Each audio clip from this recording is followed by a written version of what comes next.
તો આપણે એમ વિચારીએ કે ના આમ કેમ પ્રભુ પાસે જવાય, પહેલા હું આ દોષને છોડી દઉં, પહેલા આ વ્યસનને છોડી દઉં, પહેલા આને છોડી દઉં, પછી પ્રભુ પાસે જઈશ.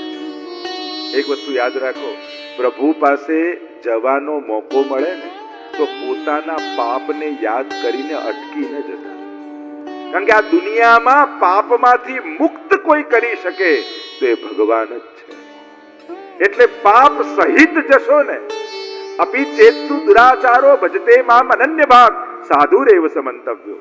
પાપી પણ મને ભજવાનો સંકલ્પ કરે તો એને સાધુ જાણો. પાપ સાથે જાઓ. કારણ કે આ દુનિયામાં તમારા સંજોગો ફેરવવા અઘરા છે. કદાચ દુઃખમાંથી સુખ સંપત્તિ આપી શકે, પણ પાપમાંથી મુક્ત કરવાની તાકાત પરમાત્મા સિવાય બીજા કોઈ ના માને. આપણે કે કર્મ કરેલા ભોગવવા જ પડે ના. ગીતાજીને ધ્યાનથી વાંચો તો ક્યાંય કર્મો શિલાલેખ જેવા નથી. જો કેટલાક અક્ષરો દરિયા કિનારે લખવામાં આવે રેતી ઉપર, કેટલાક પથ્થર ઉપર લખવામાં આવે. આપણા પાપ છે ને એ દરિયામાં લખેલા અક્ષર જેવા છે, અને એક કૃપાની લહેર આવે ને તે બધું મટાડીને જતી. એમ ગીતાજીમાં ભગવાન કહે છે, સર્વ ધર્માન પરિત્યજ્ય મામ એકમ શરણમ વ્રજ અહમ ત્વા સર્વ પાપેભ્યો મોક્ષયિષ્યામિ. હું તને તારા બધા પાપોમાંથી મુક્ત કરી દઈશ. આ અભય વચન પરમાત્માનું છે. એટલે એક ધારણા મનમાં ઘૂસી ગઈ હોય કે કરેલું ભોગવવું જ પડે તો એ ખોટી વાત છે. પરમાત્મા એમાંથી મુક્ત કરી શકે છે. જો ભાવથી શરણાગતિ સ્વીકારી લો તો પ્રભુનું એ અભય વચન છે, હું તને તારા કર્મોમાંથી મુક્ત કરી દઈશ. એટલે જે આપણી ધારણા છે ને, જેટલું લખેલું હોય ભાગ્યમાં એટલું જ મળે ના. તમારા ભાગ્યમાં તમે લખ્યું છે, પણ ભગવાન પાસે ઉમેરવાની તાકાત છે. સમયથી પહેલા કોઈને મળતું નથી ના. કૃપા થાય અને એની વર્ષા પડે ને તો સમય શું, સૌભાગ્ય લખાયું હોય એનાથી પહેલા સૌભાગ્ય મળી જાય. આ બધા જે આપણી ધારણાઓ છે, શાસ્ત્રોને વાંચો ને તો ભગવાન આ બધા ઉપર ક્યાંક ને ક્યાંક ચોકડીઓ મારે છે. મળી શકે છે સમય પહેલા, ભાગ્યથી વધારે મળી શકે છે. કરેલા કર્મો જેમ રૂના ઢગલા હોય ને ક્ષણ એક તણખો ઉડે અને એ વર્ષોના રૂના ઢગલાઓ ક્ષણમાં બળી જાય, એમ પાપના ઢગલા ભલે ન હોય પણ એક ભગવાનની કૃપાનો છાંટો ઉડે ને એ બધા જ સમાપ્ત થઈ જાય. અને એટલા માટે કૃપામાં એ તાકાત છે. એટલે જ આપણા માર્ગને કૃપા માર્ગ, પુષ્ટિ માર્ગ. પુષ્ટિનો અર્થ જ થાય પોષણમ તદનુગ્રહ. કૃપા કર્મની ઉપર પણ કૃપા છે. આપણે કહીએ કર્મ એની ઉપર કૃપા છે. અને જ્યારે કૃપા થાય છે ત્યારે આ કર્મોના પણ ચોપડાઓ ભગવાન બંધ કરી દે. અને એટલે જ ભગવાન જો આખા ભાગવતમાં જલ્દી કોઈને સ્વર્ગ અને નર્ક નથી આપતા પરમાત્મા. આપણે ક્યાં એમ ના વાંચીએ કંસને માર્યો નર્કમાં નાખ્યો, આને ભક્ત હતો એને. કારણ કે સ્વર્ગ અને નર્ક એ કર્મની ગતિઓ છે. પાપ ભોગવવા માટે નર્ક જવું પડે, પુણ્ય ભોગવવા માટે સ્વર્ગ. ભગવાન સ્વર્ગ અને નર્ક કેમ નથી આપતા? કારણ કે ભગવાન કૃપાનું ફળ આપે છે, કર્મનું ફળ નથી આપતા. અને એટલે પરમાત્મા માટે એમ કહેવાય કે કંસનો ઉદ્ધાર કર્યો, રામે રાવણનો ઉદ્ધાર કર્યો. ભગવાન તો ઉદ્ધાર કરે. અન્ય ધર્મોમાં કર્મની ગતિ, યા હેલ યા હેવન, યા દોજખમાં નાખે, નર્કમાં યા સ્વર્ગમાં યા જન્નતમાં, જુદા જુદા કર્મ. આપણે ત્યાં એની ઉપર ભગવત ધામ. અને આવા પ્રકારની વિચારધારા તો જે ચર્ચા થઈ રહી છે અહીંયા, જ્યારે વાત થઈ કે કોઈ આપની પ્રતીક્ષા કરી રહ્યું છે ને ભીષ્મજી યાદ આવ્યા. ભીષ્મજીનું ચરિત્ર કોઈક વિશેષ છે. એક વિશેષ પ્રકારના ભક્ત છે ભગવાનના ભીષ્મજી. નૈષ્ઠિક બ્રહ્મચારી રહેવાની પ્રતિજ્ઞા, શાંતનુ રાજા. અને ત્યાંથી જે કથાનો પ્રારંભ થાય છે,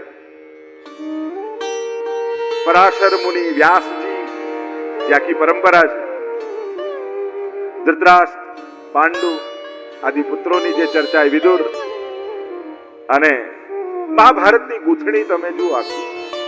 ઘણી વાર લોકોનો વાંક નથી હોતો, સમય ખરાબ હોય છે, સંજોગો વિપરીત હોય છે. અને ઘણીવાર વડીલો એવી ભૂલો કરી જતા હોય છે કે એમની મૂકી ગયેલી ભૂલોને કારણે સંતતિઓ લડતી જ રહે છે. અને ઘણું બધું આજે પણ સમાજમાં જોઈએ છે. જતા પહેલા કાંઈ વિલ કરીને ચોખવટ ન કરી જાય, બધાનું છે એમ કરીને કાચું કાપી જાય, પછી આખી જિંદગી છોકરાઓ લડ્યા કરે. એટલે જતા પહેલા બધી ચોખવટ કરીને જજો. તમે ચોખવટ નહીં કરો તો તમારી સંતતિઓ લડતી રહેશે અને એના કારણમાં તમે હશો. અને આજે સમાજમાં ઘણી મોટી સંખ્યામાં જોઈ રહ્યા છીએ કે વડીલોની કરેલી ભૂલો બાળકો ભોગવતા હોય.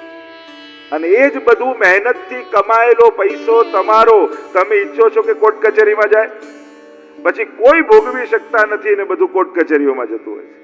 અને આ થઈ રહ્યું છે સમાજમાં. મને ક્યાં હમણાં કઈ થવાનું છે એવા ફાંકામાં રહેતા જ નહીં.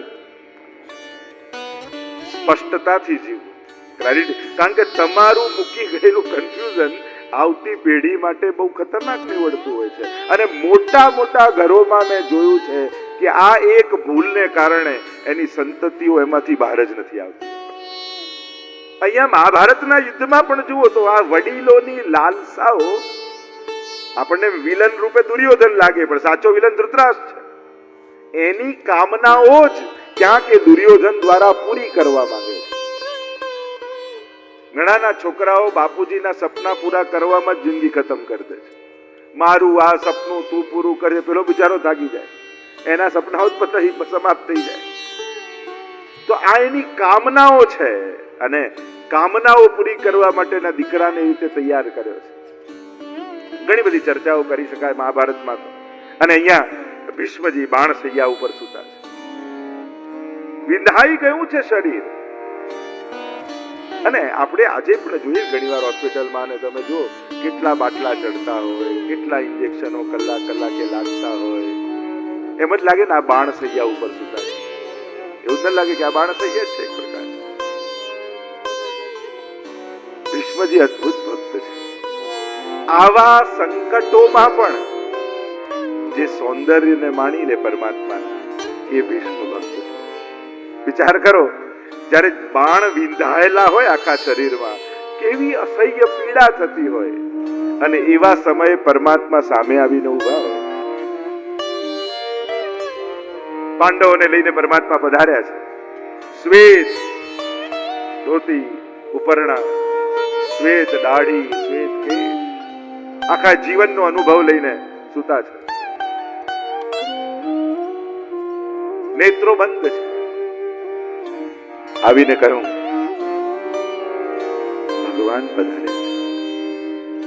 અને ધીમે રહીને ભીષ્મજીએ નેત્રો ખોલ્યા અને સામે ઠાકોરજી ઉભેલા છે.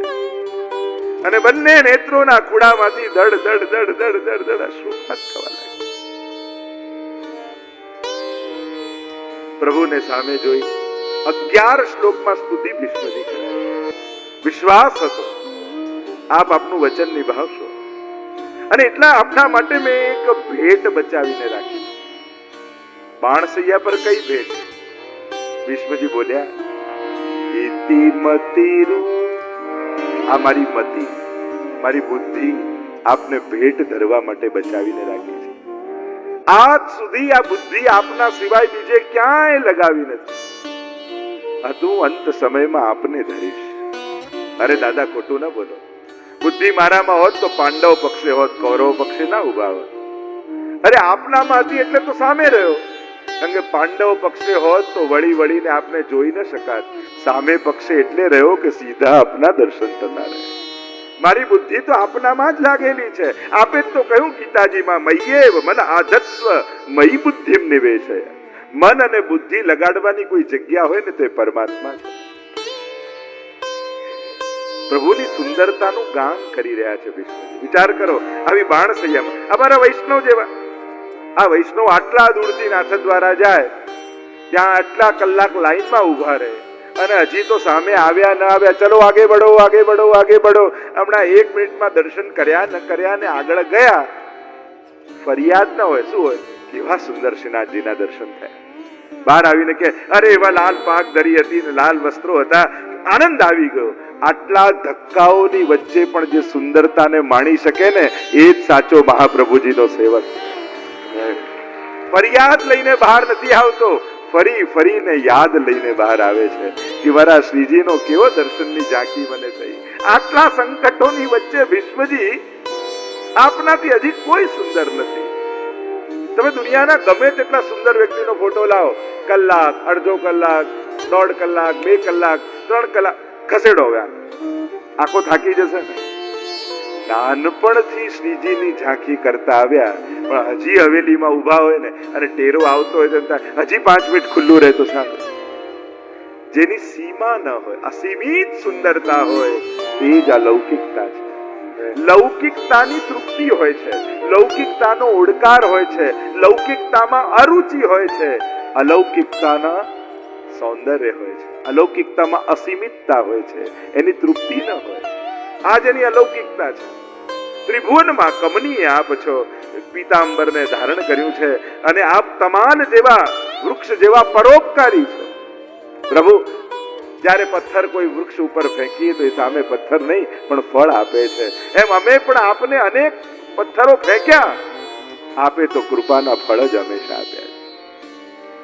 એક એક ઘટનાઓને યાદ કરી રહ્યા છે. પ્રભુ, આપ જ્યારે વિજય સખે રતિ રસ્તુ મે નવદ્યા સ્વનિગમ અપહાય મત પ્રતિજ્ઞા લીધી છે.